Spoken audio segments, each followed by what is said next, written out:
Pakistani showbiz industry کی معروف اداکارہ ہانیہ عامر نے ایک اور اعزاز اپنے نام کر لیا۔ برطانوی پارلیمنٹ میں منعقدہ خصوصی تقریب میں انہیں ریکگنیشن ایوارڈ سے نوازا گیا، جو ان کی فنی خدمات اور پاکستانی ثقافت کو عالمی سطح پر متعارف کرانے کے لیے اعتراف میں دیا گیا۔ بالی ووڈ کے سپر اسٹار شاہ رخ خان نے انوپم کھیر کے شو میں اپنے بچپن کی مشکلات اور کامیابی کے سفر پر کھل کر بات کی۔ انہوں نے اپنے والدین کے ساتھ گزرنے والے دنوں اور غربت کے باوجود آگے بڑھنے کی جدوجہد کو یاد کرتے ہوئے بتایا کہ وہ کیسے ایک عام سے گھرانے سے نکل کر دنیا کے سب سے بڑے فلمی ستاروں میں شمار ہونے لگے۔ متعدد عرب امارات کے صدر شیخ محمد بن زائد اور سابق امریکی صدر ڈونلڈ ٹرمپ کے درمیان ٹیلی فونک گفتگو ہوئی، جس میں غزہ میں جاری تنازع اور جنگ بندی کی کوششوں پر تبادلہ خیال کیا گیا۔ اس دوران فلسطینی عوام کے لیے امداد کی فراہمی اور خطے میں استحکام کے حوالے سے مختلف امور پر بھی گفتگو کی گئی۔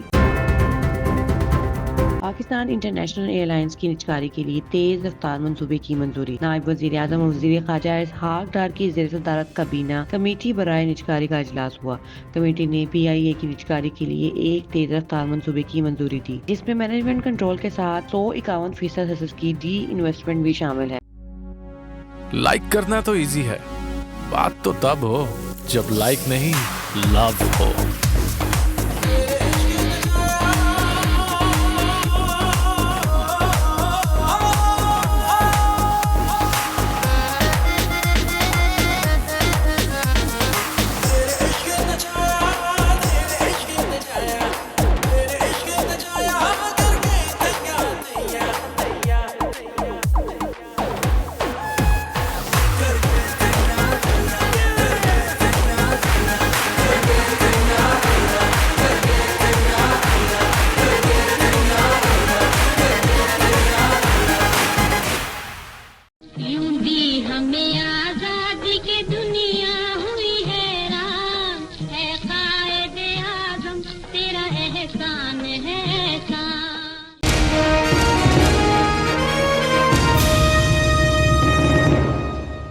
اسلام آباد ہائی کورٹ میں چیف الیکشن کمشنر اور الیکشن کمیشن کے 2 ارکان کی تعیناتی میں تاخیر کے خلاف قومی اسمبلی اور سینٹ میں قائم حزب اختلاف کی درخواست پر سماعت ہوئی۔ عدالت نے وفاق وزیر اعظم کو پرنسپل سیکرٹری کے ذریعے اور صدر کو سیکرٹری کے ذریعے پری ایڈمیشن نوٹس جاری کر دیے۔ جسٹس محمد اعظم خان نے اپوزیشن لیڈر عمر ایوب اور شبلی فراز کی درخواست پر سماعت کی۔ عدالت نے چیف الیکشن کمشنر اور الیکشن کمیشن کے ارکان کو بھی نوٹس جاری کرتے ہوئے جواب طلب کر لیا ہے۔ درخواست گزاروں کی جانب سے ایڈوکیٹ سمیر کھوسا عدالت میں پیش ہوئے اور موقف اختیار کیا کہ چیف الیکشن کمشنر اور کمیشن کے ارکان کی مدت مکمل ہو چکی ہے، اس کے باوجود وہ تاحال کام کر رہے ہیں۔ اس پر عدالت نے استفسار کیا کہ کیا نئے چیف الیکشن کمشنر اور ممبران کی تعیناتی کا عمل شروع ہو چکا ہے۔ وکیل لطیف کھوسا نے جواب دیا کہ تاحال یہ عمل شروع نہیں ہوا اور نہ ہی پارلیمانی کمیٹی تشکیل دی گئی۔ عدالت نے تمام دلائل سننے کے بعد وفاق وزیر اعظم، صدر، چیف الیکشن کمشنر اور کمیشن کے دیگر ارکان کو نوٹس جاری کر دیے ہیں۔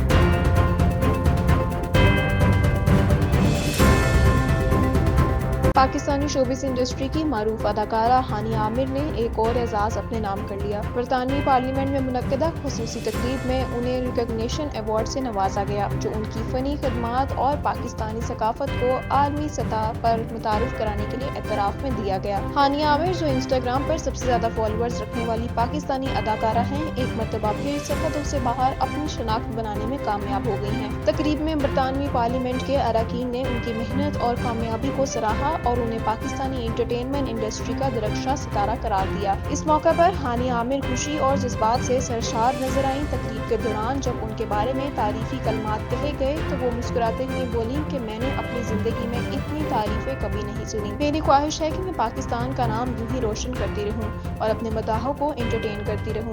ہانیہ نے اس ایوارڈ کو اپنے وطن پاکستان اور اس کے عوام کے نام کرتے ہوئے کہا کہ یہ کامیابی ان کی ٹیم اور ان کے مداحوں کے بغیر ممکن نہیں تھی۔ تقریب میں شریک بین الاقوامی شخصیات نے بھی ہانیہ عامر کی فنی خدمات اور پاکستانی ثقافت کے فروغ میں ان کے کردار کو سراہا۔ ہانیہ کی اس کامیابی پر سوشل میڈیا پر ان کے مداحوں نے بھرپور جوش و خروش کا مظاہرہ کیا اور انہیں مبارکباد پیش کرتے ہوئے نیک تمناؤں کا اظہار کیا۔ یہ ایوارڈ ہانیہ عامر کے کیریئر میں ایک اور سنگ میل ثابت ہوا، جس نے ان کی عالمی مقبولیت میں مزید اضافہ کر دیا ہے۔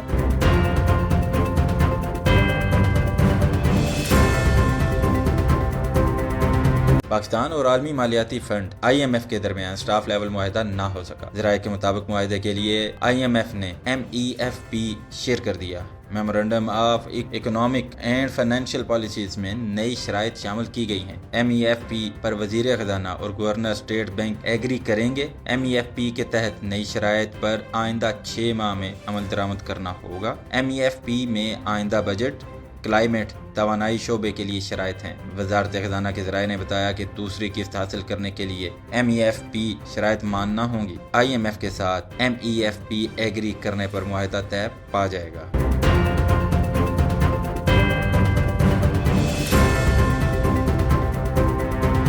متعدد عرب امارات کے صدر شیخ محمد بن زائد اور سابق امریکی صدر ڈونلڈ ٹرمپ کے درمیان ٹیلی فونک گفتگو ہوئی، جس میں غزہ میں جاری تنازع اور جنگ بندی کی کوششوں پر تبادلہ خیال کیا گیا۔ اس دوران فلسطینی عوام کے لیے امداد کی فراہمی اور خطے میں استحکام کے حوالے سے مختلف امور پر بھی گفتگو کی گئی۔ اماراتی سرکاری خبر رساں ایجنسی کے مطابق صدر شیخ محمد بن زائد نے فلسطینی عوام کی فوری امداد اور 2 ریاستی حل کی حمایت پر زور دیا۔ ان کا کہنا تھا کہ خطے میں پائیدار امن کے لیے اسرائیل اور فلسطین کے درمیان منصفانہ اور مستقل حل ضروری ہے۔ عرب ممالک بشمول متعدد عرب امارات اور مصر نے غزہ کی تعمیر نو کے لیے $53 ارب کے منصوبے پر اتفاق کیا ہے۔ اس منصوبے کا مقصد فلسطینی عوام کو بے دخل ہونے سے بچانا اور جنگ سے متاثرہ علاقوں کی بحالی میں مدد فراہم کرنا ہے۔ تاہم رپورٹ میں یہ واضح نہیں کیا گیا کہ ٹرمپ اور شیخ محمد بن زائد کے درمیان اس منصوبے پر کوئی بات ہوئی یا نہیں۔ UAE کے صدر کے سفارتی مشیر انور کرکاش پہلے ہی اس بات پر زور دے چکے ہیں کہ غزہ کی تعمیر نو تبھی ممکن ہوگی جب اسرائیل اور فلسطین کے لیے واضح 2 ریاستی حل طے پائے جائیں گے۔ ان کا کہنا تھا کہ خطے میں دیرپا امن کے لیے عالمی برادری کو زیادہ مؤثر اقدامات اٹھانے کی ضرورت ہے۔ واضح رہے کہ متعدد عرب امارات نے 2020 میں امریکی ثالثی کے ذریعے اسرائیل کے ساتھ سفارتی تعلقات قائم کیے تھے، جس میں اس وقت کی ٹرمپ انتظامیہ نے اہم کردار ادا کیا تھا۔ غزہ میں جاری تنازع کے پیش نظر عرب ممالک کی سفارتی کوششیں مزید تیز ہو گئی ہیں، جبکہ عالمی برادری کی جانب سے فلسطینی عوام کے لیے حقوق اور انسانی امداد کے حوالے سے دباؤ بڑھایا جا رہا ہے۔